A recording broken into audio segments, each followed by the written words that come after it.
Amén. Muy bien. El día de hoy, antes de entrar en el pasaje, quería compartir con usted un par de cosas.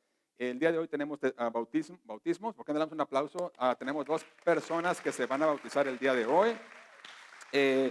Y estamos muy contentos por eso. Si usted está acá y usted está en Cristo, usted es salvo, le entregó su vida al Señor Jesús y no se ha bautizado, yo le exhorto, le animo a que lo haga. ¿Ok? No se necesita estar preparado para hacerlo. No se trata de si merezco ser bautizado o no, se trata de obediencia. El Señor nos manda a obedecer. Entonces, es dar un paso al frente, es dar un paso de obediencia al Señor. El Señor nos manda a bautizar, así es que si usted no se ha bautizado, tome la oportunidad, acérquese con un servidor, con mi esposa, algunos de los líderes del ministerio, y nosotros le podemos ayudar para decirle cuáles son los siguientes pasos para que usted lo pueda hacer. No lo deje pasar, hágalo. Va a marcar una pauta diferente en su caminar con el Señor. ¿Cuántos dicen amén a eso? Número 2, si usted está acá y usted está en Cristo y usted quiere crecer y está en serio interesado en crecer en su caminar con el Señor. No así como que, voy a decir que sí, pero en realidad no quiero. Si usted está dispuesto a crecer en su caminar con Cristo, hay varias maneras. Nosotros como iglesia, nosotros no lo podemos hacer crecer a usted. El único que lo puede hacer crecer es el Espíritu Santo. ¿Cuántos dicen amén a eso? Y nosotros no somos el Espíritu Santo. Pero lo que nosotros como iglesia tratamos de hacer es que poder poner las herramientas a su disposición para que usted pueda tomar ventaja de esas herramientas, aprovecharlas y entonces crecer. ¿Qué me refiero con esto? Si usted está acá el día de hoy y usted dice, yo quiero caminar con el Señor más de cerca, quiero crecer en mi relación con Él. Yo le voy a decir algo, usted no va a crecer en el Señor viniendo 1 hora a la iglesia los domingos y nada más. Eso no va a suceder. Usted necesita, como en cualquier relación que usted tiene con otras personas, necesita pasar tiempo, comunión con el Señor. A veces usted necesita pasar ese tiempo a solas, pero también necesita pasar tiempo con otras personas que caminan con usted para que usted pueda aprender y crecer juntos. ¿Amén? ¿Cuántos dicen amén a eso? Si usted está acá y usted dice, yo quiero crecer, yo sí en realidad estoy interesado, me gustaría ver qué más hay ahí. Nosotros como iglesia las herramientas que tenemos son 2 principalmente. Primero es un discipulado, un programa de discipulado. ¿De qué se trata? Es un discipulado de 1 a 1, donde una persona, ¿por qué no? Vamos a hacer una cosa. Las dos me dijo el hermano Mario, amor, sería bueno que toda la iglesia supiera quién ha tomado ese discipulado ya. ¿Por qué no hacemos una cosa? ¿Por qué no levanta su mano si usted ya ha sido discipulado aquí en esta iglesia? Levanta su mano. A ver, mire, aquí está. ¿Cuántos somos? Aproximadamente unos 20 personas más o menos en esta iglesia. Y yo le aseguro, si usted habla con cualquiera de esos hermanos, de esas personas que han tomado el discipulado, usted va a escuchar la bendición que es hacer eso. ¿De qué se trata el discipulado? Es un programa donde caminamos con una persona, con un hermano en Cristo, y caminamos por 12 semanas, una vez a la semana. Usted le va a invertir un día a la semana con esa persona. Y lo que se va a tratar es que esa persona va a tratar de compartir con usted de qué se trata la vida cristiana. Usted me va a decir, es que yo ya me sé toda la Biblia al derecho y al revés. No se trata de información, porque eso lo pudiéramos hacer en una clase, darle información y que usted se llene de información. No se trata de eso. La razón por la que lo hacemos 1 a 1 es muy importante, porque lo que estamos tratando de hacer es compartir con usted cómo se vive la vida cristiana. Y para eso usted necesita pasar tiempo con otros cristianos. Que usted vea cómo esos cristianos que a lo mejor están un poquito más experimentados que usted en el caminar con el Señor, cómo caminan esas personas en Cristo. Oye, ¿qué puedo hacer? Y que usted se dé cuenta que los problemas que usted está viviendo todos los días no son únicos de usted, todos los vivimos. Entonces, el caminar con otra persona le puede ayudar primeramente a hacer comunidad con esa persona, que usted escuche de esa persona y que juntos busquen al Señor en lo que sea que usted necesite caminar. ¿Tiene sentido esto? Amén. ¿Cuántos están conmigo?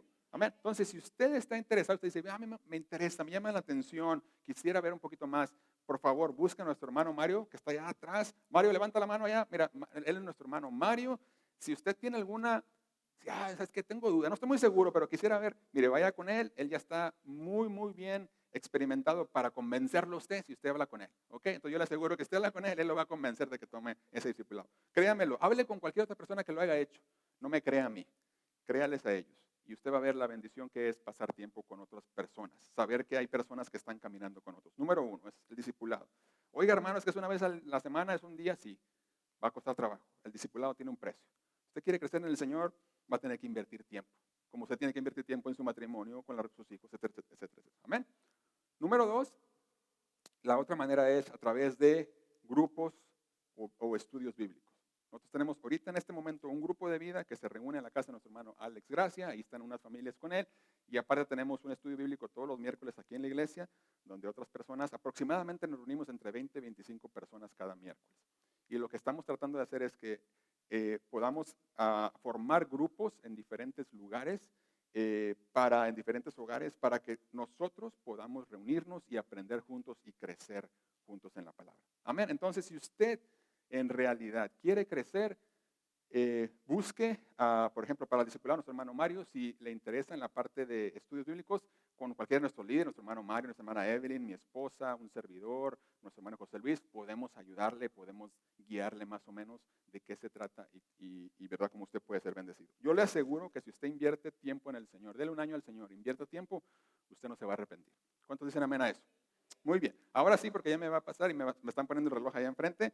Ahora sí vamos a entrar en materia, a lo que vinimos esta mañana. Vamos a la palabra. Y el día de hoy vamos a continuar con nuestra serie de Valiente. Y el día de hoy vamos a estar en el capítulo número 7 de Josué. Y la próxima semana ya concluimos esta serie. No se lo vaya a perder por nada del mundo. Yo le aseguro que el Señor tiene una palabra para usted. Va a ser muy especial la próxima semana. Vamos a cerrar esta serie y yo le aseguro que usted va a ser bendecido. Y si no es así, le devolvemos su dinero. No se crea, no se crea. No cobramos. Ay, no debí de haber dicho. Hay que editar eso. Aquel no. Muy bien. Josué capítulo 7. Y el día de hoy vamos a hablar un poquito acerca de valor. Estamos hablando de esta serie, se trata de ser valiente. Y de eso vamos a hablar el día de hoy. Y lo que voy a hacer es, vamos a irlo leyendo poco a poco, pero yo voy a leer ahorita, voy a empezar leyendo los primeros 9 versículos. Josué 7, versículos 1 al 9. Yo lo voy a leer. Usted sígame con su vista ahí donde usted está. ¿Ok? Muy bien. Josué 7, 1 al 9. Dice así. Pero los israelitas, cuando uno comienza un pasaje con la palabra pero, nunca son buenas noticias. Los israelitas vienen del capítulo 6 donde el Señor les acaba de entregar Jericó. Entonces vienen de una gran victoria y después se comienza el capítulo 7, pero los israelitas fueron infieles en cuanto a las cosas dedicadas al anatema. ¿Por qué? Porque Acán, hijo de Carmí, hijo de Sabdi, hijo de Sera, de la tribu de Judá, tomó de las cosas dedicadas al anatema. Entonces la ira del Señor se encendió contra los israelitas. Josué envió hombres desde Jericó a Ahí, que está cerca de Bet-Aven, al este de Betel, y les dijo, suban y reconozcan la tierra. Y los hombres subieron y reconocieron a Ahí. ¿A dónde reconocieron? Ahí. ¿Dónde? Ahí. Cuando volvieron a Josué, le dijeron que no suba todo el pueblo, solo 2 o 3 mil hombres subirán ahí. No hagas cansar a todo el pueblo subiendo allá porque son pocos, o sea, no son muchas personas viviendo ahí.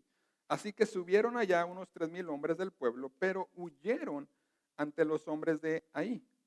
Los hombres de ahí hirieron de ellos a unos 36 hombres y los persiguieron desde la puerta hasta Sebarim y los derrotaron en la bajada. El corazón del pueblo desfalleció y se hizo como agua.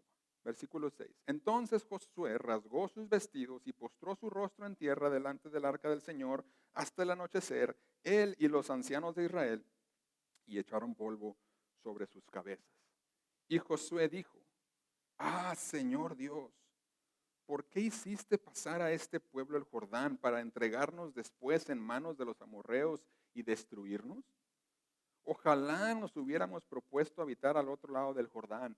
Señor, ¿qué puedo decir ya que Israel ha vuelto la espalda ante sus enemigos? Porque los cananeos y todos los habitantes de la tierra se enterarán de ello y nos rodearán y borrarán nuestro nombre de la tierra. ¿Y qué harás tú por tu gran nombre? Que Dios bendiga su palabra esta mañana. Amén. ¿Me ayudaría cerrando los ojos y poniendo este tiempo en la mano del Señor? Amén. Señor, Gracias una vez más por tu palabra. Padre, te pido que en esta mañana guíes, guíes mi corazón, guía mis palabras. Padre, para hablar solamente lo que tú quieras que se hable esta mañana. Padre, yo te pido que prepares nuestros corazones, que podamos ser sensibles a tu voz.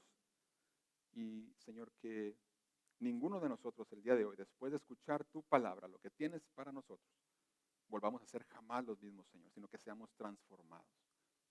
Te doy gracias por todo, Señor. Te bendigo. Te pido, Señor, por corazones sensibles. Te pido por corazones que el día de hoy puedan dar un paso al frente y entregar su vida a ti. Señor, esa es nuestra oración, nuestro más grande deseo, Señor, esta mañana, escuchar de ti y solamente de ti. Y todo esto te lo pedimos en el nombre de Jesús. Amén y amén.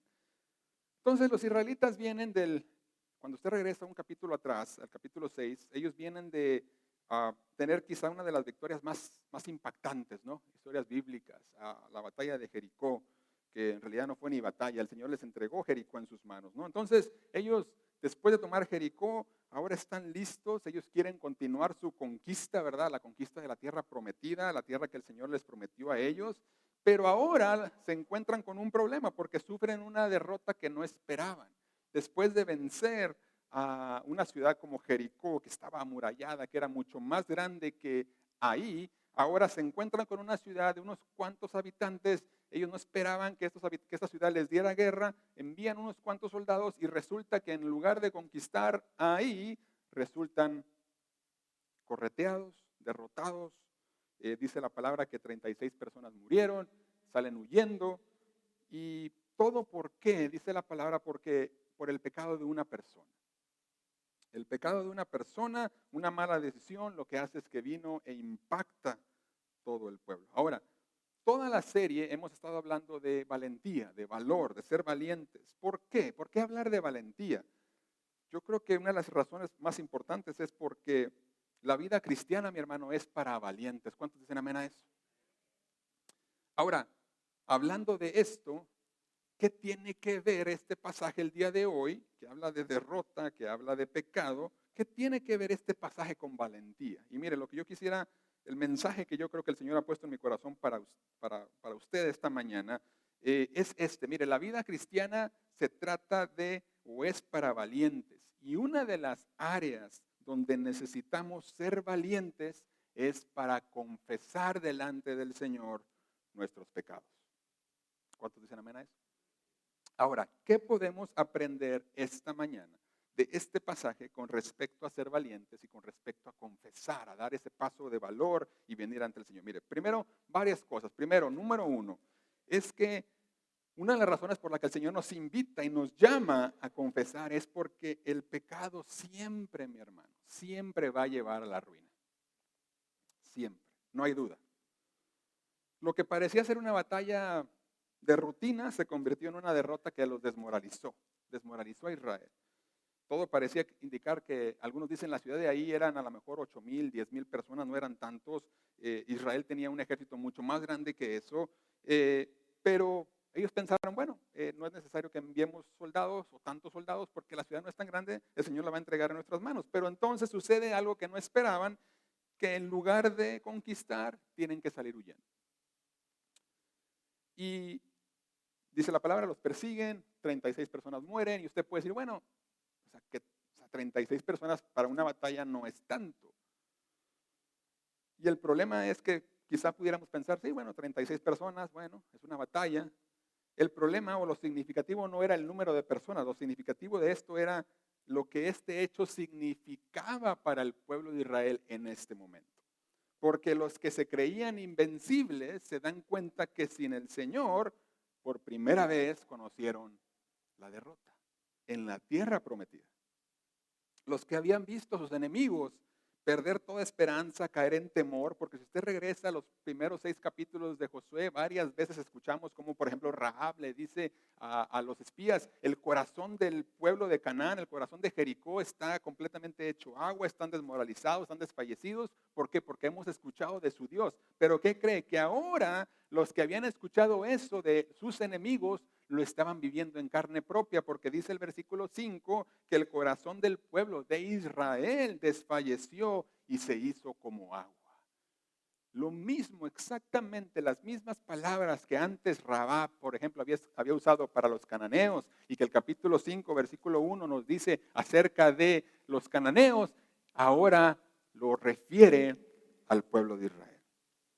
Ahora la pregunta es, ¿qué pasó? ¿Por qué el Señor los entrega a este pueblo? ¿Por qué la derrota? Y bueno, pudiéramos pensar, algunas personas se acercan a este texto y dicen, es que hay un par de problemas acá. Número 1, Josué no oró antes de mandar a los espías a Jericó, por ejemplo.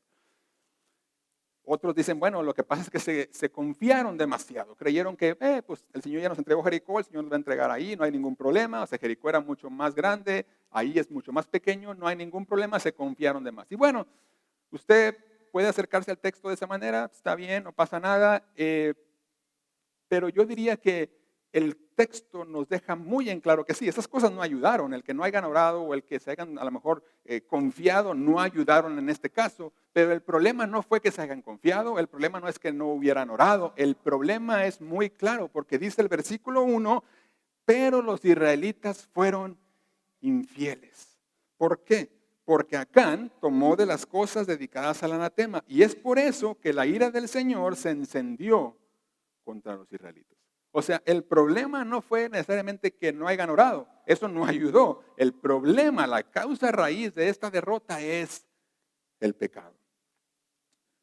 Si usted se acuerda, ahora dice, bueno, ¿a qué se refiere? ¿Qué pasó? ¿Qué hizo esta persona? ¿Qué hizo Acán? Dice que tomó de las cosas dedicadas al anatema. ¿A qué se refiere? Si usted recuerda y se regresa a un capítulo anterior, el Señor cuando les entrega a Jericó les dice, versículos 17 al 19, capítulo 6, les dice, acuérdense, de todo lo que vayan, del botín de Jericó, ustedes no pueden tomar nada, necesitan destruir todo. Lo que no se puede destruir, como por ejemplo el oro, la plata, el hierro, los utensilios, los van a usar, los van a guardar porque van a ser dedicados al Señor. Pero para ustedes no pueden tomar nada para ustedes mismos. El problema fue que Acán desobedeció tristemente a ese mandato, a esa orden, y ahora entonces el pueblo está sufriendo las consecuencias. Pero lo que yo le quiero comentar esta mañana o compartir es que lo peor de las consecuencias del pecado en este caso ni siquiera eran la derrota que habían sufrido. Había el impacto, las consecuencias todavía iban más profundo todavía. Porque si usted sigue leyendo versículos 10 al 12, ahí mismo en el capítulo 7, cuando Josué está orando al Señor, le dice, Señor, ¿por qué? ¿Por qué nos entregaste en manos de estas personas? ¿Qué van a decir? Entonces el Señor le dice, y le contesta en el versículo 10, le dice, el Señor le dice a José, levántate. Qué manera de contestarle, ¿no? ¿Por qué estás ahí tirado, José? Levántate. ¿Por qué te has postrado rostro en tierra? ¿Quieres saber por qué? ¿Quieres saber por qué los entregué en manos de ahí? ¿Por qué la derrota?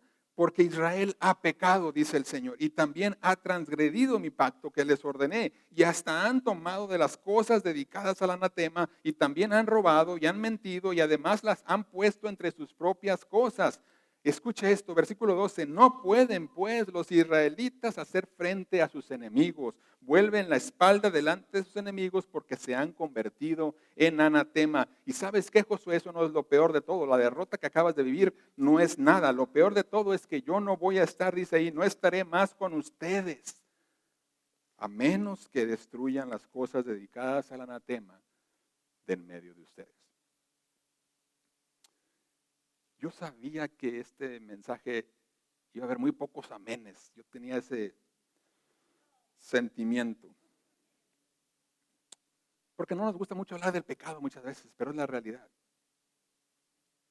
El impacto del pecado, mi hermano, no iba a ser solamente la derrota en batalla, sino que además les dice Dios, ¿sabes qué? No vas a poder hacer frente a tus enemigos, no nada más a ellos, a cualquiera. Tú mismo, ustedes mismos, el pueblo de Dios, Israel, se ha convertido en anatema. Ustedes se han hecho como objeto de destrucción. Las cosas que estaban dedicadas a destrucción, al ustedes unirse con eso, al tomar de eso, ustedes tomaron el destino de esas mismas cosas que es destrucción.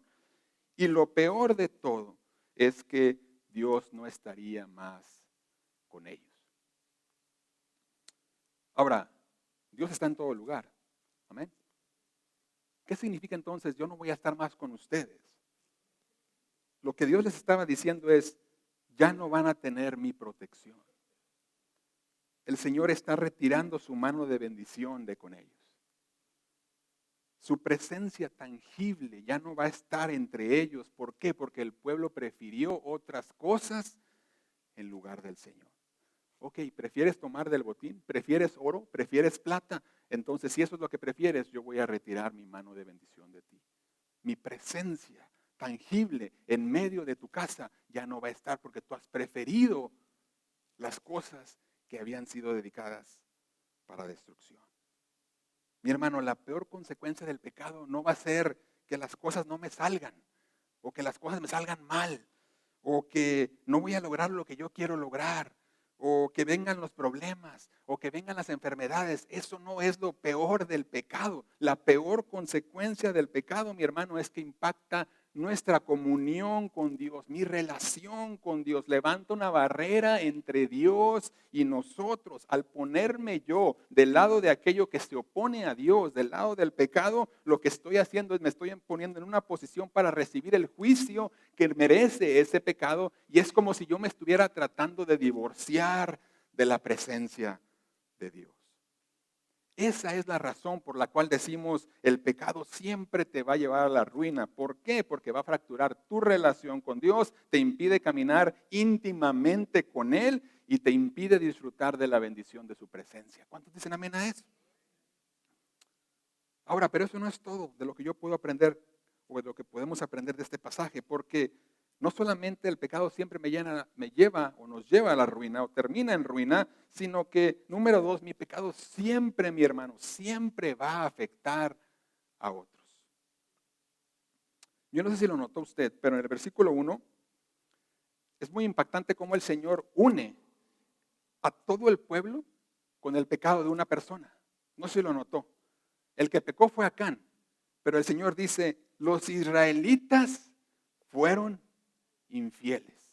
Y no solamente eso, versículo 11, más adelante Dios dice, Israel ha pecado y ha transgredido mi pacto. O sea, Dios estaba viendo el pecado de Acán, el pecado de una sola persona a la luz de todo el pueblo. Ahora usted dice, eso no es justo, espérame, deme chance.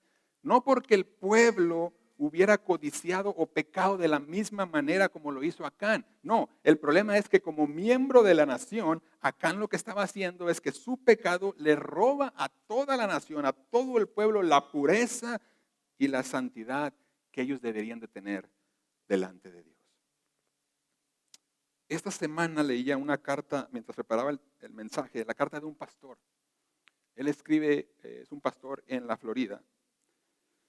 Y él escribe una carta a su iglesia después de un momento muy difícil en su iglesia. Él compartía ahí a toda la congregación de algo que había sucedido reciente en ese momento, y el problema había sido que uno de sus pastores había sido acusado y él había aceptado la acusación, había confesado, de que había abusado de menores de edad.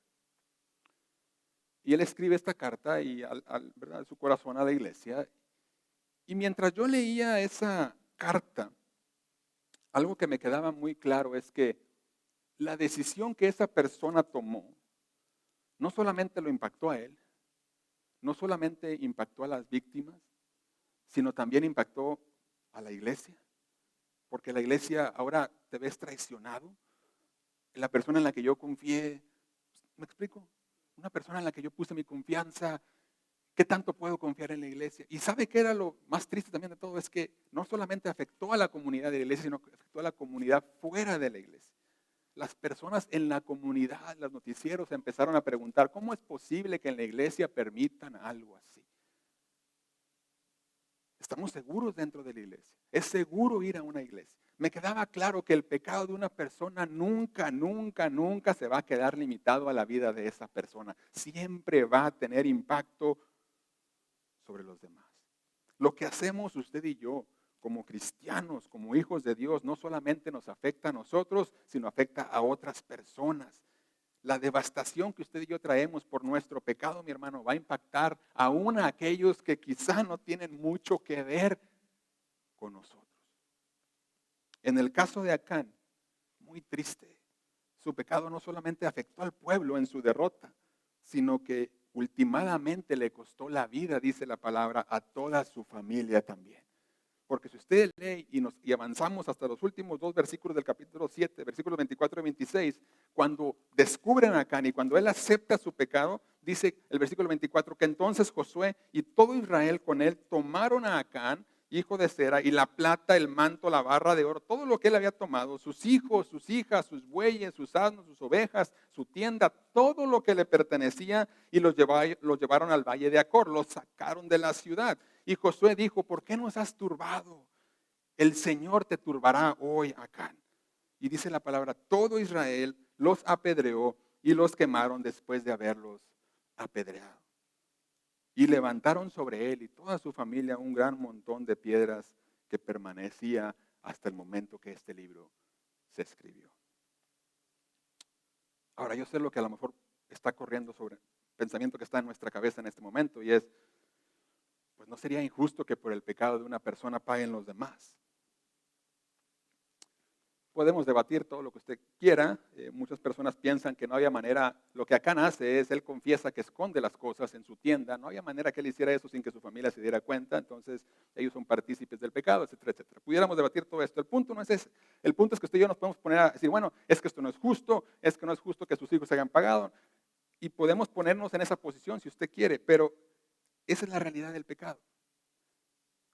Aunque usted y yo muchas veces vamos a tratar de minimizar las consecuencias del pecado, la realidad es que el pecado jamás se va a limitar a usted y a mí.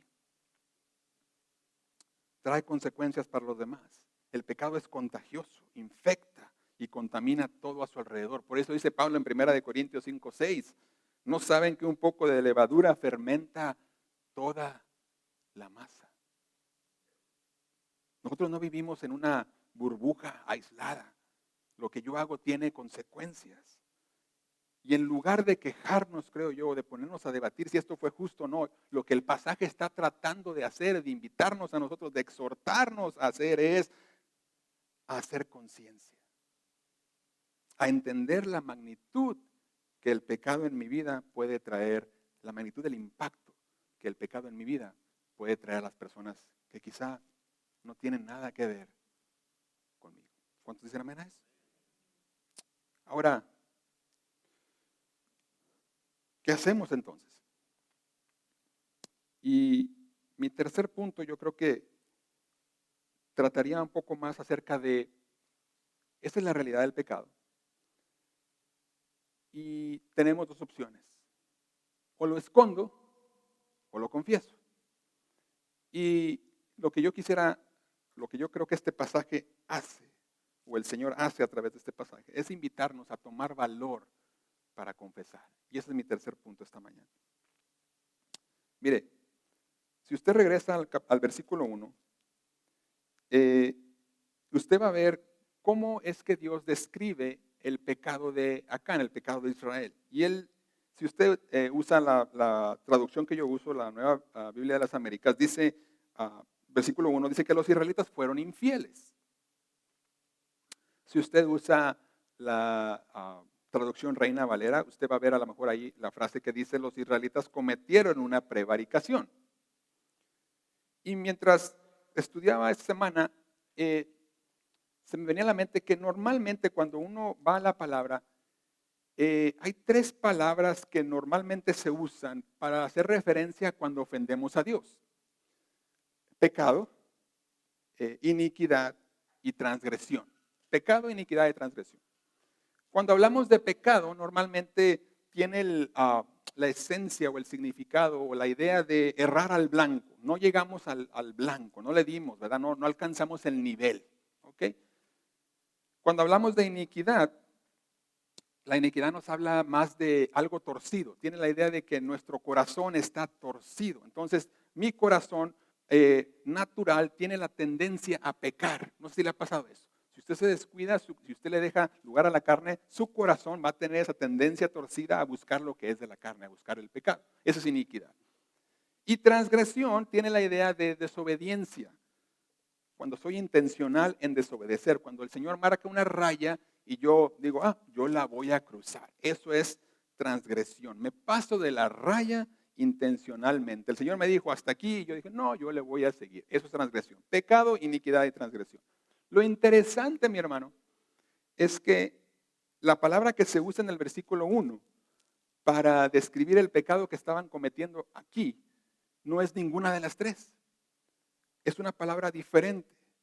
En el hebreo, en el original, la palabra que ellos usan tiene la idea, o es la palabra que comunica una idea de actuar a encubierto, como que escondo algo, como que hago algo mal, pero lo trato de hacer a escondidas. Tiene esa idea de cubrir lo que estoy haciendo. O sea, lo que Dios estaba diciéndole al pueblo es, no solamente están pecando, sino que están tratando de esconder su pecado, de encubrir su pecado. Y si usted pone atención, el mismo Acán deja ver esto, él lo hace claro, porque cuando lo descubren, él expresa cómo fue ese proceso de pecado que él vivió. En el versículo 21, ahí del capítulo 7, él dice, mire, ya me lo descubrieron, dice, mira, cuando vi entre el botín un hermoso manto de cinar y 200 siclos de plata y una barra de oro de 50 siclos de peso, los codicié y los tomé. Todo esto, todo lo que yo tomé, lo que codicié, está escondido en la tierra dentro de mi tienda con la plata debajo. Y lo que me llamó la atención fue la secuencia del pecado. Porque si usted pone atención, él dice, mira, cuando vi, primero vi, después codicié. Después de que lo codicié, lo tomé. Y después de que lo tomé, lo escondí. Y lo que me llamó mucho la atención fue de que esa misma secuencia de pecado es la secuencia que vivieron Adán y Eva al principio de la creación, si usted se acuerda. Si usted regresa a Génesis, en el capítulo 3, versículos 6 al 8, dice, la mujer está confesando, dice, cuando la mujer vio que el árbol era bueno para comer, ella vio que el árbol era bueno, el Señor le ha dicho, de ese árbol no vas a comer, ella ve el árbol, vio que era bueno, dice entonces, y era agradable a los ojos y que el árbol era deseable para alcanzar sabiduría, tomó de su fruto y comió. Vio el árbol, lo deseó, lo empezó a codiciar porque vio que la fruta era agradable, se veía muy buena. Entonces la vio, codició, tomó de la fruta, comió. Y después dice, también dio a su marido que estaba con ella, él también la come. Entonces sus ojos les fueron abiertos y conocieron que estaban desnudos y cosieron hojas de higuera y se hicieron delantales. Versículo 8. Y entonces oyeron al Señor Dios que se paseaba en el huerto al fresco del día, y escucha esto, entonces el hombre y su mujer se escondieron. Vi, codicié, tomé y escondí. El problema no es ver. El problema es que cuando uno ve y permite que lo que uno está viendo empiece a tener efecto sobre mi vida, yo empiezo a codiciar. Y cuando llega ese momento, ya, le estoy dando lugar al pecado. Porque tarde o temprano voy a tomar lo que no es mío, lo que no me pertenece. Creo que muchos de nosotros, mi hermano, nos pudiéramos identificar con Acán. Por mucho que nos gustaría identificarnos con Josué, creo que el mensaje de hoy es con Acán. ¿Por qué? Porque nos hemos engañado muchos de nosotros para creer que vamos a poder seguir caminando con el Señor mientras podamos mantener nuestro pecado escondido. Siempre y cuando la gente en la iglesia no se dé cuenta de dónde cogeo, de cuál es mi pecado, no pasa absolutamente nada. Siempre y cuando mi familia no se dé cuenta de cuál es mi pecado, de lo que en realidad hay en mi corazón, no pasa nada. Voy a poder seguir caminando. Y yo creo que lo que el Señor esta mañana nos quiere comunicar a usted y a mí es que, mi hermano, eso es imposible.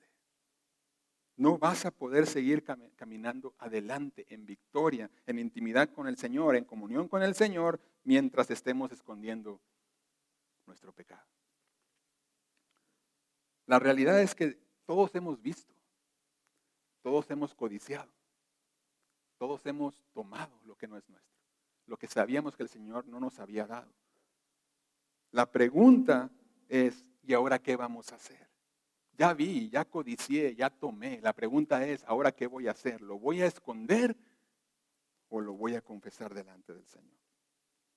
Lo que está escondido, mi hermano, va a necesitar salir a la luz. Necesita salir a la luz. Necesitamos venir delante del Señor y necesitamos confesar. Y eso, mi hermano, aunque pudiera sonar muy duro de parte del Señor, que nos esté llamando a confesar un pecado que yo sé que nadie conoce, que solamente Él y yo conocemos, aunque eso pudiera sonar muy difícil y vergonzoso y duro y triste, son buenas noticias. Porque dentro de esa invitación delante del Señor a que vengas y confieses, puedes ver su misericordia. Hay una palabra de esperanza. Si usted pone atención al versículo 12, cuando el Señor les dice, ¿sabes qué? Yo no voy a estar más con ustedes. Imagínense escuchar esas palabras de parte del Señor. Que el Señor venga y te diga a tu corazón, yo no voy a estar más contigo ya. Pero lo bueno, la buena noticia de todo de esto es que hay una palabra de esperanza en este mismo versículo. Porque después el Señor les dice, a menos que. Ese a menos que, mi hermano, es una frase de esperanza. ¿Cuántos dicen amén a eso? A menos que tú vengas y confieses delante de mí. A menos que hagas a un lado y quites todo ese pecado de ustedes, yo no puedo estar con ustedes. A menos que, ese a menos que, mi hermano, es una palabra de esperanza. Porque aún en medio de derramar su ira contra el pueblo, el Señor aún en medio de ese momento sigue mostrando su gracia para su pueblo. El Señor los pudo haber dejado así como estaban. Póngase a pensar. Los pudo haber desechado. Hicieron lo que les dije que no hicieran. ¿Se merecen eso? Claro que se merecían el castigo, claro que sí. Él los pudo haber dejado así. Pero en su infinita misericordia el Señor les revela lo que está mal, el problema, el pecado. Y no solamente les revela el pecado, les da la oportunidad de tomar acción. Levántate, le dice a Josué en el versículo 13. Conságrense, consagra al pueblo. Y ¿sabes qué, Josué? No solamente eso, levántate, dile al pueblo que se consagre y vamos a hacer esto. Si usted sigue leyendo los versículos ahí 14 en adelante, usted se va a dar cuenta lo que el Señor le dijo a Josué que hicieran. Se van a consagrar y el día de mañana lo que vamos a hacer es esto. Y escuche esto, es bien importante. El Señor le dice, vas a llamar al pueblo, a todo el pueblo, y les vas a decir que hay pecado delante de mí. Y vas a llamar a todo el pueblo y vas a llamar por tribus primero. Y yo voy a escoger a la tribu de donde está el pecado. Y después que escojamos la tribu, vamos a escoger a la familia.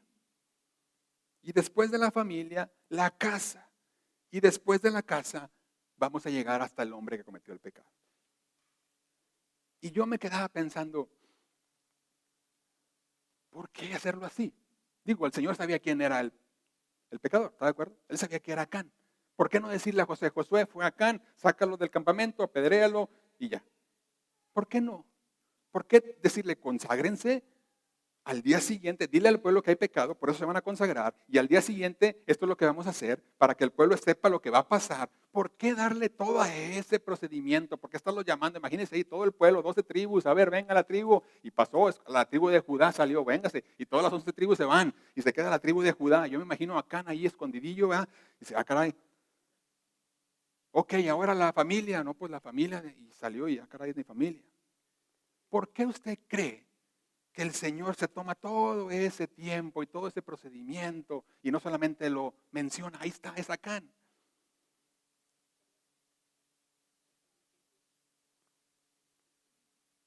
El Señor le está dando la oportunidad a Acán de que venga y se confiese. Imagínense lo que está pasando en ese momento por la mente de Acán. La oportunidad está ahí. Pero tristemente, Acán no estuvo dispuesto a confesar antes de que lo descubriera. Y para ese momento ya era demasiado tarde. Hermano, la gracia del Señor está disponible para todos el día de hoy. Pero la realidad es que va a llegar un día donde el Señor va a llamar todas las cosas a juicio. La gracia está disponible el día de hoy. Es para ti. Es para ti. Es para mí. Pero esto no es para siempre. Un día el Señor va a llamar todas las cosas a juicio y todo el pecado va a tener que responder delante de su presencia. Pero hoy, mi hermano, todavía hay oportunidad. Hoy hay gracia y misericordia para usted y para mí. La pregunta es, ¿estamos dispuestos a dar ese paso de obediencia, de valentía y confesar nuestro pecado y venir delante del Señor? Y ya con esto voy a terminar, porque ya se me está acabando el tiempo. Yo creo que este pasaje, una de las cosas que nos enseña más que nada, son lo real de las consecuencias del pecado, ¿no le parece? Son terribles. Muchas veces yo creo que leemos pasajes como Romanos 6:23, la paga del pecado es muerte, y no lo sabemos de memoria. Pero no es hasta que vemos una historia como esta, como la de Acán, y cómo fue el resultado de su pecado para con sus hijos. Se imagina la esposa de Acán, se imagina los hijos de Acán, se imagina los yernos de Acán, los nietos, no sé si era abuelo o no, los animales, todo. Se imagina ese momento de decir, fue mi papá el que pecó, y ahí vamos todos. ¿Se imagina usted? Ahora, no, se imagina a Acán pensar, oh, no solamente voy yo, van mis hijos también. ¿Se imagina lo que en ese momento pasa en su corazón?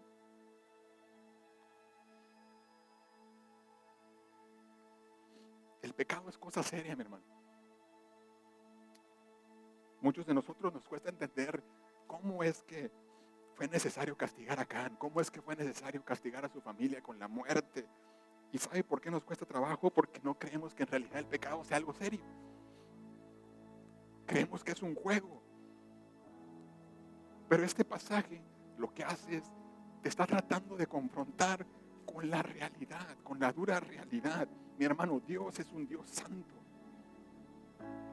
Él no ha cambiado su posición contra el pecado. Nunca la va a cambiar. Usted y yo somos los santos del Señor, apartados para Él. El Señor no va a permitir que su pueblo se contamine con el pecado.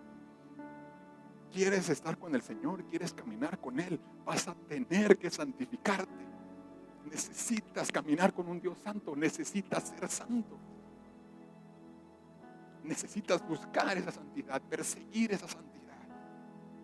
Esto no es un juego. El cristianismo no se trata de decirle, sí, yo acepto al Señor en mi corazón y ya. No. Se trata de que renuncias a tu vida pasada.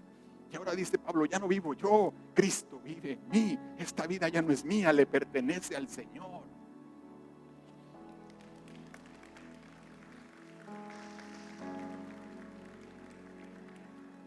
Nuestro pecado, mi hermano, así como el pecado de Acán, tiene que ser castigado y tiene que ser removido. Escuche lo que le estoy diciendo. Su pecado y mi pecado tiene que ser castigado y tiene que ser removido. Pero la buena noticia es que muchos años después de esta historia,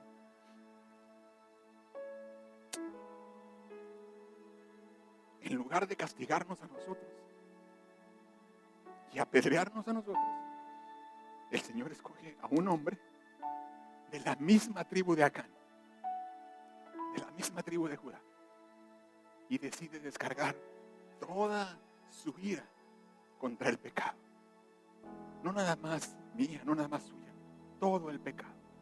El Señor decide descargarla sobre esa persona, sobre su Hijo Jesús, en esa cruz del Calvario. Y ahí es donde la historia de Acán conecta con usted y conmigo. Porque la historia de Acán, mi hermano, es un reflejo del castigo que usted y yo merecíamos. No es que Dios haya cambiado su ira contra el pecado, no es que Dios dijo, bueno, ya hay perdón al pecado y me hago la vista gorda, no.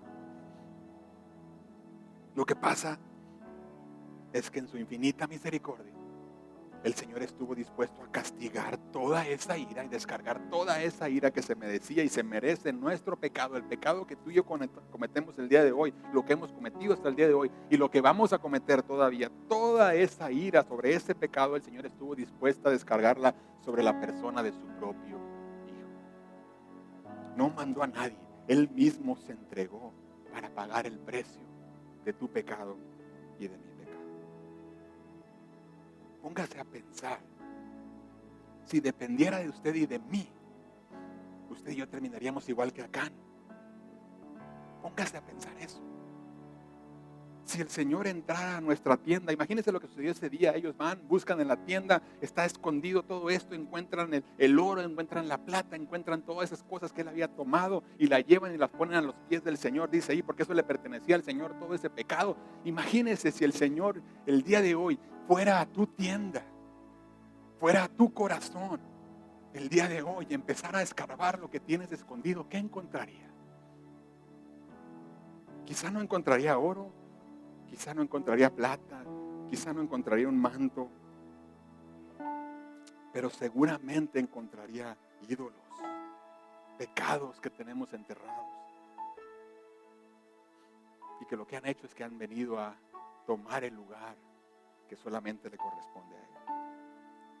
Y entonces, mi hermano, si fuera por nosotros, usted y yo terminaríamos bajo un montón de piedras. Porque eso es lo que nuestro pecado se merecía. Pero la buena noticia es que siempre hay un pero Dios. Efesios 2, 4, 5.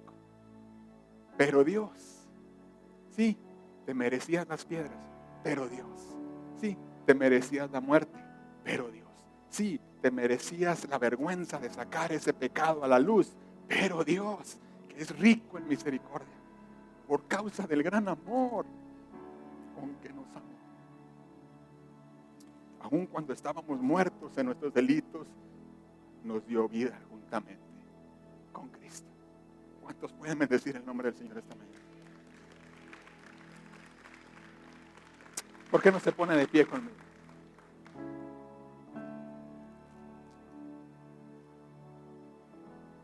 Mire lo que le voy a decir.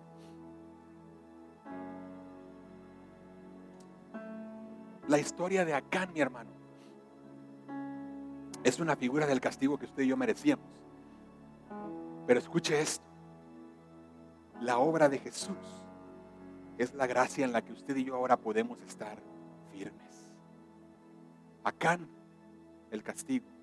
Jesús, la gracia y misericordia. Eso es la gracia de Dios, mi hermano. De eso se trata el Evangelio. La invitación del día de hoy es muy sencilla. No endurezcas tu corazón a la voz de Dios el día de hoy. El Señor está aquí. Él te está llamando. La pregunta es, ¿estás dispuesto a ser valiente y confesar tus pecados delante del Señor? Me cuesta trabajo, pastor. Me da mucha vergüenza. Tú tienes dos opciones. Puedes mantener ese pecado o tratar de mantener ese pecado escondido, pero tarde o temprano el Señor lo va a tener que sacar a la luz y eso va a doler. O la otra opción es, confiésalo y recibe la cobertura que hay en la sangre de Cristo. No es que el Señor lo vaya a esconder, el Señor lo cubre con la sangre que ya fue derramada en la cruz. La opción es tuya, la decisión es tuya esta mañana. Yo lo que quisiera hacer es que todos cerremos nuestros ojos y yo le voy a dar, yo quisiera darle la oportunidad. Yo no sé si usted está acá y usted tiene cosas que quisiera confesarle al Señor. Si usted está aquí y lo quisiera hacer, yo quisiera abrir este altar acá enfrente. Acá enfrente tenemos un altar muy bonito, muy cómodo. Si usted está aquí y usted siente de parte del Señor venir a este altar y confesar y orar de rodillas aquí, usted lo puede hacer. Este altar está abierto. El que guste pasar puede venir.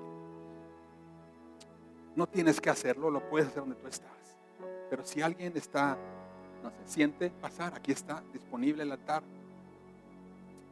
Pero lo que más importa esta mañana es que des ese paso de valor y confieses al Señor lo que hay en tu corazón, lo que tú sabes que has escondido, lo que Él sabe que está escondido en tu tienda. Entrégaselo al Señor. Ahora es la oportunidad. Voy a dar la oportunidad a que nuestros hermanos nos dirijan en un canto. Mientras ellos lo hacen, tú entrégale ahí al Señor lo que tengas que entregarle. No lo guardes, no lo escondas. Entrégale al Señor tu corazón esta mañana. Gracias por acompañarnos. Esperamos que el mensaje haya sido de bendición para ti. Si quieres saber más sobre nosotros y las actividades de nuestra iglesia, visita nuestras redes sociales. Allí encontrarás información sobre nuestros servicios, eventos y cómo puedes unirte a nuestra comunidad. También puedes enviarnos un correo electrónico con tus preguntas o comentarios. Estamos aquí para ayudarte en tu camino de fe. Esperamos verte pronto en uno de nuestros servicios. Que Dios te bendiga.